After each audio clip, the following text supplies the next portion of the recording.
قبض کانسٹیپیشن. اگر آپ کو ہفتے میں 3 بار سے بھی کم پیشاب آئے، پیشاب آپ کا سخت ہو، پیشاب کرتے وقت آپ کو جلن درد محسوس ہو، آپ کو زور لگانا پڑے، اس کو قبض کانسٹیپیشن کہتے ہیں. اس کی وجوہات میں سب سے پہلے آپ پانی کم استعمال کر رہے ہیں. دوسرے نمبر پر فائبرز، وہ آپ کم استعمال کر رہے ہیں. فائبرز آپ کے جسم میں جذب نہیں ہوتے، ان کا کام صرف آپ کے پیشاب کو نرم کر کے جسم سے باہر پھینکنا ہوتا ہے. تیسرا، آپ کوئی ڈرگز لے رہے ہیں، نشہ کر رہے ہیں، سگریٹ پی رہے ہیں، جس کے نتیجے میں آپ کو قبض ہو رہی ہے. آپ کی آنتوں کی موٹیلٹی کم ہوگی ہے، موومنٹ، حرکت، جس کی وجہ سے وہ آپ کے پیشاب کو جسم سے باہر نہیں پھینک رہے. آپ ایکسرسائز، ورزش کم کر رہے ہیں. آپ کو کوئی بیماری یا انفیکشن ہے، یا آپ کوئی میڈیسن استعمال کر رہے ہیں جس کے نتیجے میں آپ کو قبض ہو گئی ہے. تو یہ قبض کی وجوہات ہیں. آج ہم لیگزوویرون ٹیبلٹ اس کے بارے میں تفصیلاً گفتگو کریں گے. سب سے پہلے اس کا جنیرک فارمولا دیکھ لیتے ہیں. سوڈیم پیکوسلفیٹ اس کا جنیرک فارمولا ہے، اور یہ 5 ملی گرام میں لیگزوویرون ٹیبلٹ میں شامل ہوتا ہے. کس مقصد کے لیے اس کو استعمال کیا جا سکتا ہے؟ اگر آپ کو قبض ہے تو یہ قبض کشا کے طور پر کام کرتا ہے، آپ کی قبض کو ختم کر دیتا ہے، بس اس کا یہ کام ہے.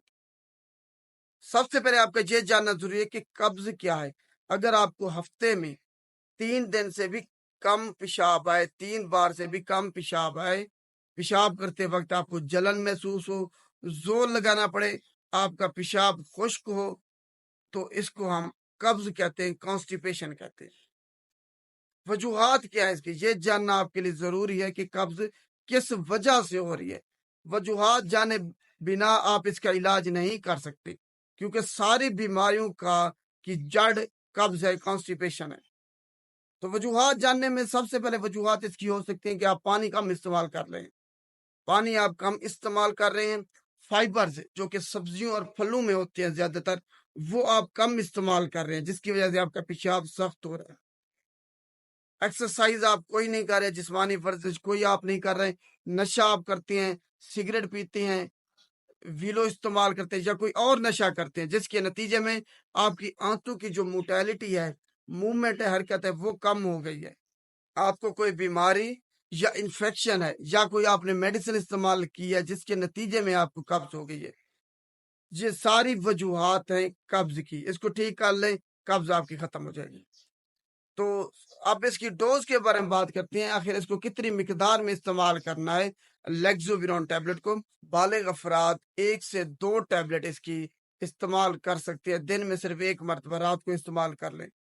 کون لوگ اس کو استعمال نہیں کر سکتے؟ جن کو الرجی یا ہائپر سینسٹیوٹی ہے لیگزوویرون ٹیبلٹ سے یا اس کے کسی انگریڈینٹ سے، وہ استعمال نہیں کر سکتے. بچے جن کی عمر 10 سال سے کم ہے خود استعمال نہیں کر سکتے، فزیشین کے مشورے سے استعمال کرنا ہے. حاملہ خواتین اس کو استعمال نہیں کر سکتی. دودھ پلانے والی مائیں اس کو استعمال نہیں کر سکتی. اپینڈکس کا آپریشن کرایا آپ نے، وہ بھی اس کو استعمال نہیں کر سکتے. اگر کسی کی آنت بند ہے وہ بھی لیگزوویرون ٹیبلٹ کو استعمال نہیں کر سکتے. کن ادویات کے ساتھ آپ نے اس کو استعمال نہیں کرنا؟ ڈرگ انٹریکشن کیا ہے؟ آپ نے جو ڈائی یوریٹکس ہیں، پیشاب آور ادویات ہیں، ان کے ساتھ استعمال نہیں کرنا. سپروفلاکسس اینٹی بائیوٹکس، اس کے ساتھ آپ نے اس کو استعمال نہیں کرنا. یہ اس کے ڈرگ انٹریکشنز ہیں. اب مضر صحت اثرات کے بارے میں بات کرتے ہیں کہ ایڈورس ڈرگ ریئیکشن کیا کیا ہو سکتے ہیں. زیادہ لمبے عرصے کے لیے آپ نے اس کو استعمال نہیں کرنا. لمبے عرصے کے لیے استعمال کریں گے تو آپ کو پھر دوبارہ سے ریباؤنڈ جو کانسٹیپیشن ہے وہ ہو سکتی ہے. تو مضر صحت اثرات بھی آپ کے پیٹ میں درد ہو سکتا ہے، ڈائریا آپ کو ہو سکتا ہے، پیٹ میں درد، ڈائریا، الٹی آپ کو آ سکتی ہے، سر میں درد ہو سکتا ہے،